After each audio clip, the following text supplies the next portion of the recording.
Eu hoje vou convidar os amigos internautas a uma digressão. Agora que o momento está relativamente calmo, tanto aqui no Brasil, quanto no exterior, quanto na América Latina, Venezuela, Argentina, mas que é um momento que prenuncia muitas mudanças que virão por aí, sobretudo até o fim do ano, quando se anunciam novas eleições.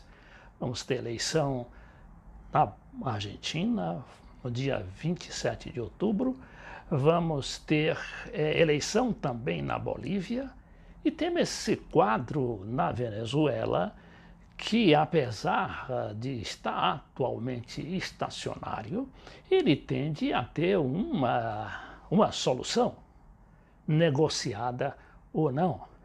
Bom, e nada melhor para examinar a situação atual do que este analista político aqui, politólogo, chama-se Atílio Borón.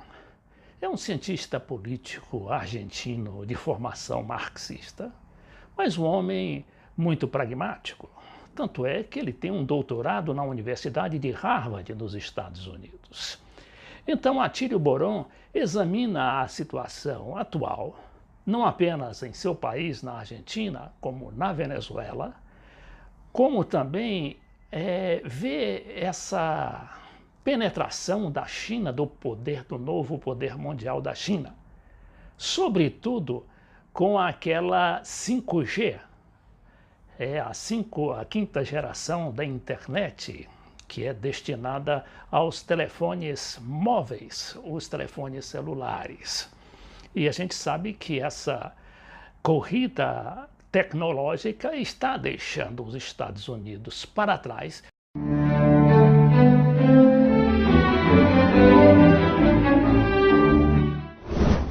Então vamos aqui ouvir o Atílio Borón, numa entrevista que ele deu a Cláudio La Radio, que é um site argentino. Ele fala também sobre a Cristina Kirchner e o Macri.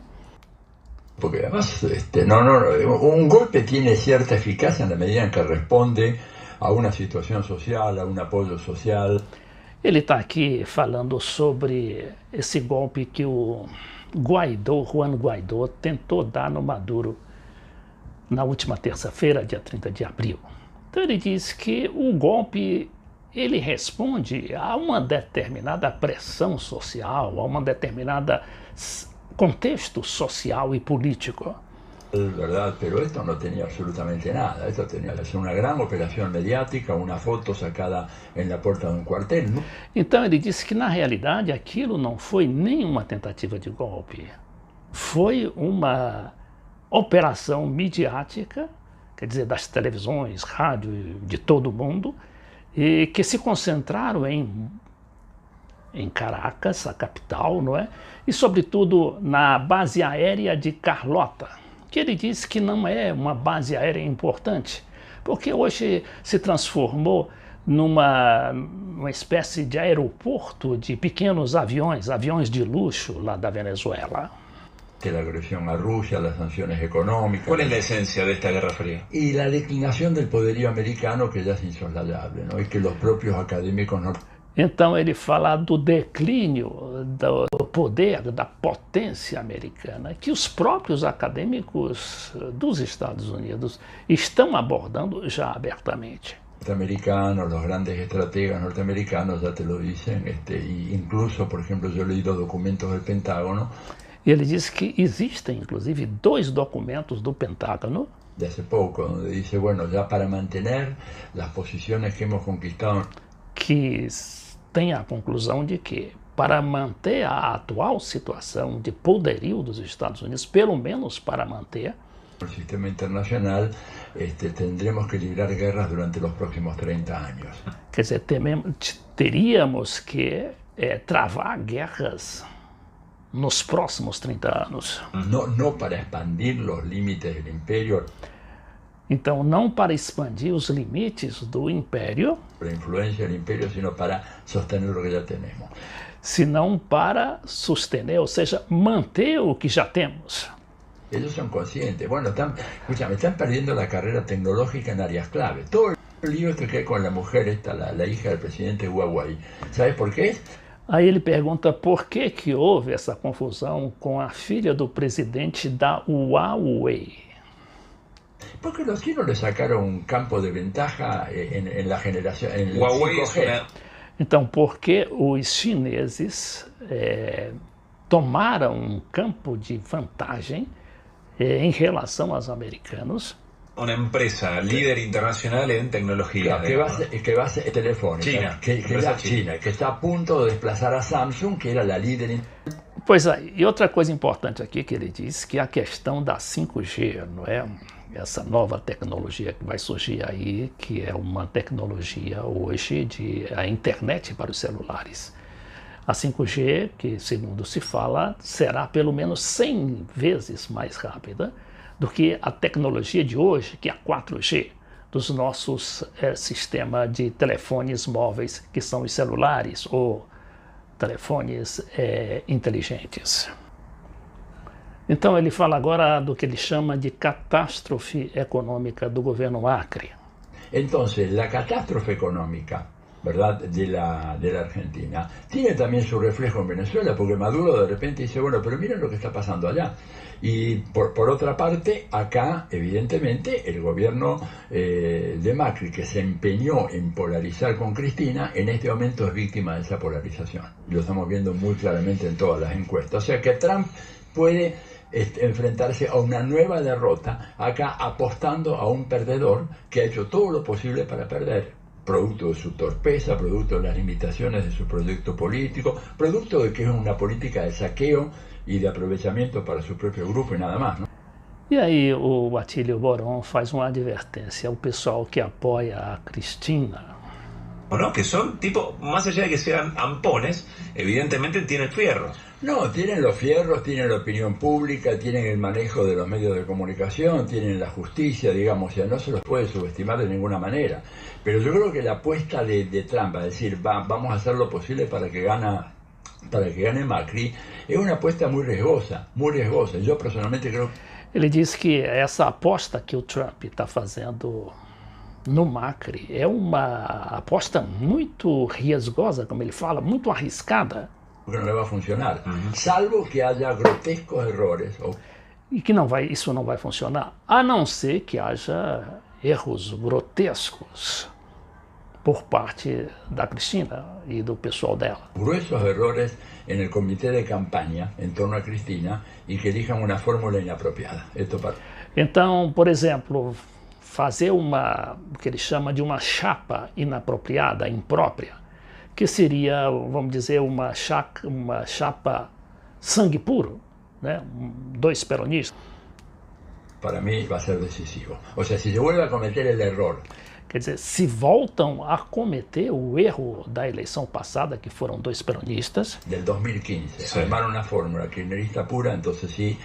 Que foi uma fórmula que ele chama não peronista, mas kirchnerista pura, porque a gente sabe que a Cristina, não é, representa mais o kirchnerismo, que é uma espécie de peronismo muito avançado. E que essa chapa foi pura, quer dizer, o puro sangue, e acabaram perdendo para o atual presidente Macri. Gana Trump y gana cualquiera acá. Pero yo espero que se haya aprendido y que en este momento se tenga en mente la concreción de una fórmula presidencial absolutamente diferente a la que circula por los medios. ¿Qué características debería tener? Vos tenés que capturar una parte del electorado radical desafecto con este gobierno, que se siente enojado, engañado, con bronca y que quiere recuperar una cierta tradición del radicalismo, de un cierto progresismo, etc. Muy light, ¿no? Então ele fala o seguinte, que uma maneira de atrair, não é, uma espécie de centro da política argentina seria colocar no lugar do vice-presidente, na chapa Cristina presidenta, e como vice-presidente um político do setor do radicalismo, né? A gente sabe que a antiga União Cívica Radical, que hoje está praticamente dispersa em diversos partidos, mas que ainda é uma força política muito pronunciada naquele país. E ele até falou aqui, e o jornalista colocou no seu blog, né, no seu canal, a fórmula ou seja, a chapa presidencial para a eleição seria Cristina Fernandes e Ricardo Alfonsin. O Ricardo Alfonsin é filho daquele presidente Raul Alfonsin, que até hoje é considerado o grande democrata daquele país, que arrancou a Argentina das garras da ditadura militar em 1989. Por supuesto, y vos necesitas entonces integrar un radical a esa fórmula. Si no lo haces, a ver, si a mí me decís la fórmula Cristina Felipe Solá, te digo, bueno, muchachos, brindemos y estamos en el horno porque con esa fórmula no... A ver. E ele fala sobre o livro que ele escreveu sobre o escritor peruano Vargas Llosa, que hoje mora na Espanha, salvo engano, entre Espanha y Londres. Atilio, ¿por qué escribiste un libro sobre Vargas Llosa? Porque Vargas Llosa es el gran divulgador del pensamiento liberal, y con sus ideas prácticamente ha infectado toda la prensa hispanoparlante, lusoparlante, angloparlante, ¿verdad? Ha puesto el liberalismo al servicio, digamos, de las peores causas y ha... Ele diz que o Vargas Llosa, dominando praticamente a imprensa lusa, né, aí incluindo a portuguesa e a brasileira e a ibérica também, que é a hispânica, não é? Da Espanha e da América Latina quase que completamente, ele infectou, né, de ideias que não é aquele liberalismo clássico. Ha tratado de hacer que sus ideas lleguen prácticamente a todos los sectores de la población. ¿Cuál es la connotación, Atilio, de ese dato notable de un presidente de Estados Unidos que declara, confiesa, te encanta, se vanagloria que nunca leyó un libro? ¿Qué es eso? ¿Qué significa eso? Y es que el Imperio Romano encontró su Calígula, ¿no es cierto? O sea, están hablando de Ronald. E aí um deputado que entrou lá naquela entrevista com o Carlos, né, da rádio Cláudio Rádio, é o deputado Carlos Heller, e ele perguntou o que é que o Atílio, finalmente, o que é que o Atílio achava daquilo que é o Trump hoje, que é um presidente que nunca leu um livro, na opinião desse deputado. E aí o Atílio diz que o Trump é uma espécie de Calígula, encontrou o Calígula.